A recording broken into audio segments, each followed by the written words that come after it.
Hello दोस्तों, सत्यमेव जयते। आइए कुछ क्वेश्चंस को देखते हैं जो हर बार एग्जाम्स में पूछे जाते हैं। मैंने वैसे ही क्वेश्चन को सिलेक्ट किया जो एग्जाम में पूछे जाते हैं। तो आइए समझते हैं। आज हम सबसे पहले इसको देख लेते हैं। कुछ एक टॉपिक्स है जहाँ से भी क्वेश्चन आने की संभावना बनी रहती है। तो सबसे पहले हम पढ़ते हैं कोशिका का मुख्य भाग। कोशिका का मुख्य भाग बहुत सारे होते हैं, जिनमें से 2-3 से क्वेश्चंस आते हैं। मैंने वैसे ही पार्ट्स को लिए हैं। तो आइए समझते हैं। कोशिका भित्ति, इसको बोलते हैं सेल वाल। क्या बोलते हैं? Cell wall. कोशिका भित्ति को क्या बोलते हैं? Cell wall. कोशिका भित्ति को क्या कहेंगे? सेल वाल कहते हैं। तो कहता है यह केवल पादप कोशिकाएं पाया जाता है। पादप कहने का मतलब जितने भी पेड़ पौधे होंगे, जितने भी पेड़ पौधे होते हैं उसमें क्या पाए जाते हैं? कोशिका भित्ति पाया जाता है। जितने भी पेड़ पौधे होंगे मतलब पादप कोशिका, उसी में क्या पाया जाएगा? पादप भित्ति पाया जाता है, कोशिका भित्ति पाया जाता है। कहता है यह सेल्यूलोज का बना होता है। पादप जो कोशिका होता है, ठीक है, वो किसका बना होता है? सेल्यूलोज का बना होता है। या कोशिका भित्ति किसकी बनी होती है? सेल्यूलोज की बनी होती है। कहता है यह कोशिका को निश्चित आकार एवं आकृति बनाए रखने में सहायक होता है। कोशिका भित्ति के द्वारा ही जितने भी पादप होते हैं यानी कि पेड़ पौधे होते हैं, उसका क्या होता है? आकृति, बनावट और आकार उसी पे डिपेंड करता है, वही देने का काम करता है। कहता है जीवाणु कोशिका की भित्ति पेंडिट ग्लोकेन का बना होता है। जीवाणु का कोशिका जो भित्ति होता है वो इसका बना होता है। किसका? पेंडिट ग्लोकेन का बना होता है। ये है। तो ये किसका हो गया? कोशिका भित्ति का हो गया। यहाँ से 2-3 क्वेश्चन आता है। जैसे कोशिका भित्ति का आकार ये सब देने का काम कौन करता है? तो कोशिका भित्ति देने का काम करता है। कोशिका भित्ति जो होती है किसकी बनी होती है? तो सेल्यूलोज की बनी होती है। किसकी बनी होती है? सेल्यूलोज की बनी होती है। यह केवल किस में होता है? तो केवल पादप कोशिका में होता है। तो ये कंप्लीट हो गया। अब बात करते हैं कोशिका झिल्ली की। इसको बोलते हैं सेल मेम्ब्रेन बोलते हैं। क्या बोलते हैं? सेल मेम्ब्रेन बोलते हैं। अब कहता है कोशिका के सभी अवयव एक पतली झिल्ली के द्वारा घिरे रहते हैं। कोशिका का जितना भी अवयव होता है वो एक पतली झिल्ली के द्वारा क्या होता है? घिरा होता है। इसे झिल्ली को क्या कहते हैं? कोशिका झिल्ली कहते हैं। मतलब कोशिका का जो अवयव होता है एक झिल्ली के द्वारा घिरा होता है, और इसी झिल्ली को हम क्या कहते हैं? कोशिका झिल्ली कहते हैं। क्या कहते हैं? कोशिका झिल्ली कहते हैं।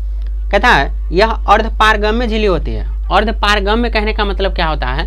ये अर्ध क्या चीज़ से मिलकर बना होता है? अर्धपारगम्य मिलकर बना होता है।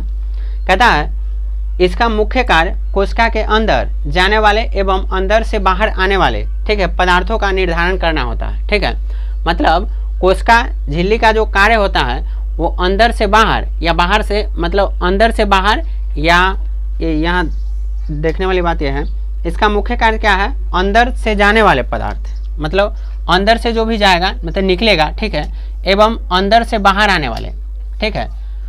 जैसे हम लोग सांस लेते हैं और छोड़ते हैं ना, तो ये इसके माध्यम से जो भी पदार्थ आते हैं जाते हैं, ठीक है, उसका निर्धारण कौन करता है? कोशिका झिल्ली ही करता है। कौन सा करता है? कोशिका झिल्ली ही करता है। तो हम आज 2 टॉपिक्स पढ़े हैं जिसका नाम है कोशिका भित्ति, और एक सेल मेम्ब्रेन पढ़े हैं जिसका नाम क्या है? कोशिका झिल्ली है। तो ये 2 टॉपिक्स पढ़े। अब आते हैं एक एक लाइन के क्वेश्चन का। देखिएगा, कहता है सबसे बड़े ताजे पानी की झील कहाँ है? सुपीरियर झील है, जो कहाँ पे है? अमेरिका में है। सबसे बड़े ताजे पानी का झील कहाँ है? सुपीरियर झील, जो कहाँ पे है? अमेरिका में है। कहता है सबसे गहरी झील कहाँ है? बैकाल झील, जो रूस में है। कहाँ पे है? रूस में है।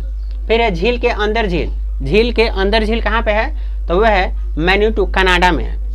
कहता है सर्वाधिक ऊंचाई पर स्थित झील नौकायान कहाँ है? टीटीकाका, जो दक्षिण अमेरिका में है। कौन सा है? टीटीकाका, जो कहाँ पे है? दक्षिण अमेरिका में है। सबसे बड़ा लेगून कहाँ है?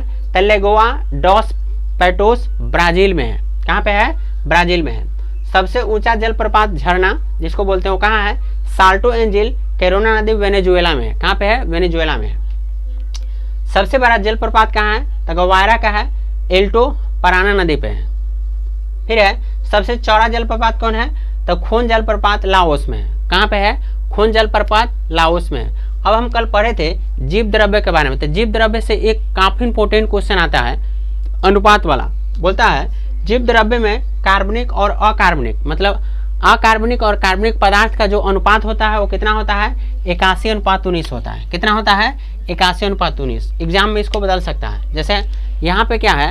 अकार्बनिक और कार्बनिक पदार्थ का यौगिक का अनुपात है, तो अकार्बनिक जो होता है 81 होता है, अकार्बनिक 19 होता है। ये पलट भी सकता है, तो ध्यान में रखिएगा। अकार्बनिक थोड़ा सा लंबा होता है तो इसलिए ये ज़्यादा होता है, कार्बनिक थोड़ा सा कम है, इस बेस पे याद रखना है। ठीक है, उम्मीद करते हैं आपको समझ में आ रहा होगा।